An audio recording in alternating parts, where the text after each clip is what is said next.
సముద్రం ఎప్పుడూ నిశ్శబ్దంగానే కనిపిస్తుంది, కానీ ఆ నిశ్శబ్దం వెనుక ఎన్నో సామ్రాజ్యాల పతనాలు, చరిత్ర పుటల్లో మాయమైపోయిన నగరాల గాథలు నిక్షిప్తమై ఉంటాయి.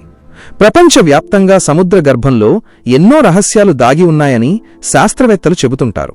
అయితే వాటన్నిటికంటే ఎక్కువగా మన దేశ పశ్చిమ తీరంలో ఉన్న గుజరాత్ సముద్ర తీరం ఎప్పుడూ ఒక మిస్టరీగా మారుతూనే ఉంటుంది. ఎందుకంటే అక్కడ తరతరాలుగా ఒక అద్భుతమైన నగరం ఉండేదని, అది ఒక యోగి, ఒక వ్యూహకర్త, ఒక మహామేధావి అయిన శ్రీకృష్ణుడు నిర్మించిన ద్వారక నగరమని మనం వింటూనే ఉన్నాం. చాలామందికి ద్వారక అంటే కేవలం పురాణాల్లోని ఒక ఊహాజనిత నగరమని అనుమానం ఉండవచ్చు. కానీ గత కొన్ని దశాబ్దాలుగా సముద్రపు లోతుల్లో జరుగుతున్న పరిశోధనలు, అక్కడ దొరుకుతున్న ఆధారాలు ఆ అనుమానాలను పటాపంచలు చేస్తున్నాయి. పురాణాల వర్ణనలకు మరియు సముద్ర గర్భంలో లభిస్తున్న శిథిలాలకు మధ్య ఉన్న ఆశ్చర్యకరమైన పోలికలు చరిత్రకారులను కూడా ఆలోచనలో పడేస్తున్నాయి. ఈ వీడియోలో ద్వారక గురించి ఉన్న 9 అద్భుతమైన విషయాలు ఏంటి, అవి ఎందుకు ఇప్పటికీ ప్రశ్నలుగా మిగిలిపోయాయో తెలుసుకుందాం. మనం ద్వారక నగరం గురించి మాట్లాడుకునేటప్పుడు ముందుగా గమనించాల్సింది దాని నిర్మాణ శైలి మరియు అది ఏర్పడిన విధానం. పురాణాల ప్రకారం శ్రీకృష్ణుడు మధురను వదిలి వెళ్ళినప్పుడు తన ప్రజల రక్షణ కోసం సముద్రం మధ్యలో ఒక నగరాన్ని నిర్మించాలని నిర్ణయించుకున్నాడు. దీనికోసం సముద్రుణ్ణి ప్రార్థించి కొంత భూమిని కోరినట్లు కథలు చెబుతున్నాయి. దీనినొక శాస్త్రీయ కోణంలో చూస్తే అది రికమేషన్ ఆఫ్ ల్యాండ్, అంటే సముద్రం నుండి భూమిని సృష్టించడమనే ప్రక్రియకు ఒక గొప్ప సంకేతంగా కనిపిస్తుంది. ఆధునిక కాలంలో మనం దుబాయ్ వంటి నగరాల్లో సముద్రం మధ్యలో కృత్రిమ ద్వీపాలను నిర్మిస్తున్నాం. కానీ కొన్ని వేల సంవత్సరాల క్రితమే అటువంటి ఒక ఆలోచన చేయడం, సముద్రపు అలల ఒత్తిడిని తట్టుకునేలా ఒక నగరాన్ని నిర్మించడం అనేది అత్యంత అద్భుతమైన ఇంజనీరింగ్ నైపుణ్యంగా కనిపిస్తుంది. సముద్ర గర్భంలో దొరికిన కోటగోడల అవశేషాలు, అక్కడ ఉన్న భారీ శిలల అమరిక ఆ కాలంలోనే వాస్తుశాస్త్రం ఎంతటి ఉన్నత స్థితిలో ఉండేదో మనకు తెలియజేస్తుంది. దీనితో పాటుగా ద్వారక నగరం యొక్క భౌగోళిక వ్యూహం మనల్ని ఆశ్చర్యపరుస్తుంది. సముద్రంలో మునిగిపోయిన నగర శిథిలాలను పరిశీలించినప్పుడు అక్కడ ఒక క్రమపద్ధతిలో నిర్మించిన వీధులు, విశాలమైన భవనాలు మరియు భారీ ప్రాకారాలు ఉన్నట్లు సోనార్ మ్యాపింగ్ ద్వారా స్పష్టమైంది.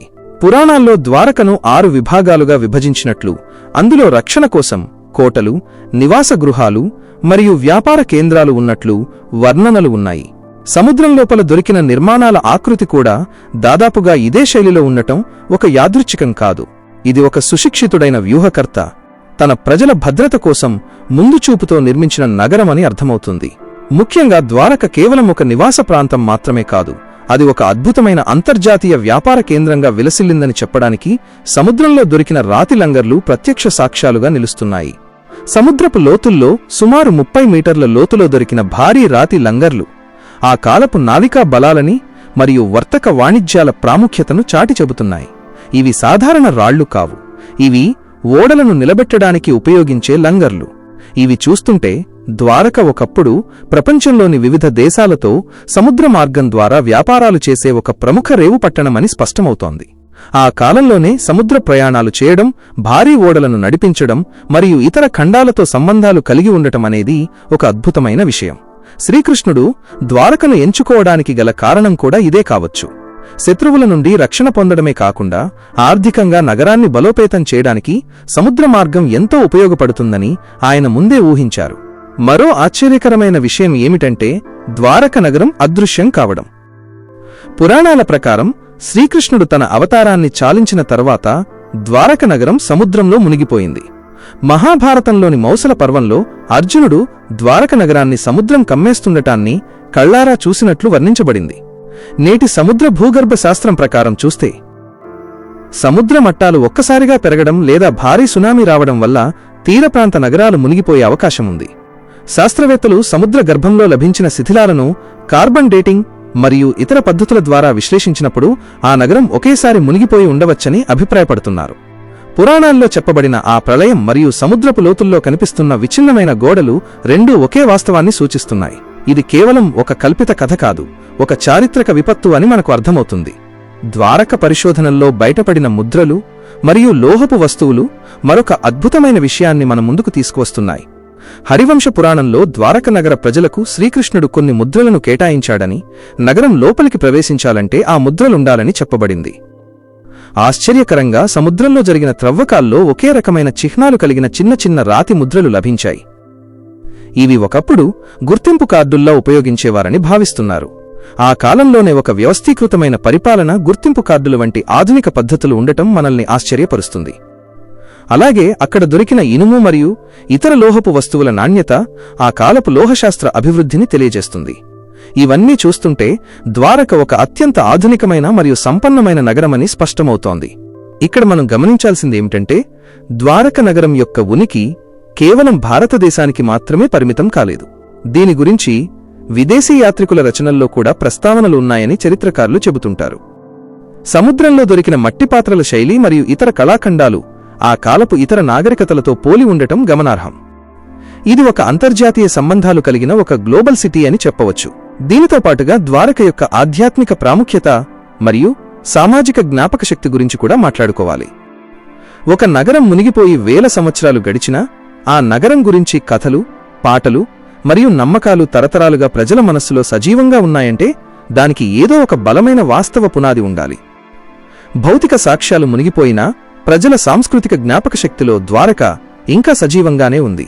మరో విశేషమైన అద్భుతం ఏమిటంటే ద్వారక నగరపు రక్షణ కవచాలు. సముద్రం లోపల కనిపిస్తున్న కోటగోడలు సుమారు 10 అడుగుల వెడల్పు ఉండటం గమనార్హం. ఇవి శత్రువుల దాడులను మాత్రమే కాకుండా సముద్రపు పోటులను కూడా తట్టుకునేలా నిర్మించబడ్డాయి. రాళ్లను ఒకదానితో ఒకటి అనుసంధానించడానికి ఆ కాలంలోనే జిగురు వంటి పదార్థాలను లేదా ప్రత్యేకమైన నిర్మాణ పద్ధతులను వాడటం చూస్తుంటే ఆశ్చర్యం కలుగుతుంది. సముద్రం నుండి వచ్చే సవాళ్లను ఎదుర్కోవడానికి కృష్ణుడు ద్వారకను ఒక దుర్భేద్యమైన కోటగా నిర్మించాడని పురాణాలు చెబుతున్నాయి. సముద్రగర్భంలో కనిపిస్తున్న ఆ గోడల శిథిలాలు ఇప్పటికీ చెక్కుచెదరకుండా ఉండటం ఆ నిర్మాణ కౌశలానికి నిదర్శనం. ఇది కేవలం ఒక ఆశ్రమంలా కాకుండా ఒక శక్తివంతమైన రాజధానిగా మరియు సైనిక స్థావరంగా కూడా పనిచేసిందని అర్థమవుతుంది. ద్వారక గురించి మరో ఆసక్తికరమైన ప్రశ్న ఏమిటంటే, అది ఇప్పుడు ఎక్కడుంది? ప్రస్తుత ద్వారక దేవాలయం ఉన్న తీరానికి కొద్ది దూరంలోనే సముద్ర గర్భంలో ఈ శిథిలాలు కనిపిస్తున్నాయి. ఒకప్పుడు ఇది ఒక పెద్ద ద్వీపంలా ఉండేదని, కాలక్రమేణా సముద్ర మట్టాలు పెరగడం వల్ల నగరం నెమ్మదిగా మునిగిపోయి ఉండవచ్చని ఒక సిద్ధాంతం ఉంది. కాని మహాభారతంలో వర్ణించినట్లు అది ఒక్కసారిగా సముద్రం కమ్మేయడమనేది ఒక భూకంపం వల్ల సంభవించే సునామీకి ఎక్కువ దగ్గరగా ఉంది. ద్వారక మునిగిపోవడం అనేది ఒక యుగాంతానికి చిహ్నంగా మనం భావిస్తాం. ఒక అద్భుతమైన నాగరికత తన కళ్ల ముందే సముద్రంలో కలిసిపోవడం చూసిన అర్జునుడి వేదన మనకు చరిత్రలో ఒక కన్నీటి కథలా మిగిలిపోయింది. కాని సముద్రం ఆ నగరాన్ని దాచుకోవడమే కాకుండా దాని ఆధారాలను వేల ఏళ్లపాటు చెక్కుచెదరకుండా కాపాడిందని చెప్పవచ్చు. చివరిగా మనం అర్థం చేసుకోవాల్సింది ఏమిటంటే, ద్వారక అనేది కేవలం ఒక నమ్మకం కాదు, అది ఒక వాస్తవ చరిత్ర. సముద్రం ఎప్పుడూ తన దగ్గర ఉన్న రహస్యాలను సులభంగా బయటపెట్టదు. కాని అక్కడ దొరికిన ప్రతి రాయి, ప్రతి లంగరు మరియు ప్రతి గోడ శిథిలం ఒక సత్యాన్ని చాటి చెబుతున్నాయి. శ్రీకృష్ణుడు ఒక మానవ రూపాన్ని ధరించిన పరమాత్మ అయితే, ద్వారక ఆయన మేధస్సుకు ఒక భౌతిక రూపం. సముద్రం తన లోతుల్లో దాచుకున్న ఆ నగరం ఎప్పటికైనా పూర్తి స్థాయిలో వెలుగులోకి వస్తే భారతీయ చరిత్రకు సంబంధించిన ఎన్నో కొత్త కోణాలు తెలుస్తాయి. ద్వారక అనేది ఒక అద్భుతమైన నిర్మాణం.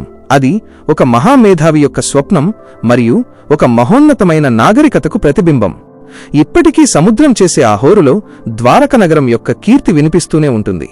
అది పురాణమా లేక చరిత్ర అన్న చర్చ కంటే ఆ నగరం మనకు నేర్పే ఒక పాఠం ఏమిటంటే, ఎంతటి గొప్ప నగరమైనా, ఎంతటి శక్తివంతమైన సామ్రాజ్యమైనా కాలప్రవాహంలో మార్పుకు లోనవ్వక తప్పదు. కాని ఆ నగరం యొక్క గాథ, దాని నిర్మాత యొక్క కీర్తి మాత్రం సముద్రం కంటే లోతైనవిగా, ఆకాశం కంటే ఉన్నతమైనవిగా తరతరాలకు మిగిలిపోతాయి. ద్వారక ఒక నిత్య సత్యం. అది సముద్రం దాచిన ఆ చరిత్ర. మన అన్వేషణ కొనసాగినంత కాలం ద్వారక తన అద్భుతాలను ఒక్కొక్కటిగా విప్పుతూనే ఉంటుంది. కాలం మారుతుంది కాని సత్యం ఎప్పుడూ తన ఉనికిని చాటుకుంటూనే ఉంటుంది. సముద్రం దాచిన ఆ ద్వారక నగరం మన మూలాలకు మరియు మన గొప్ప గతానికి ఒక నిశ్శబ్ద సాక్షి.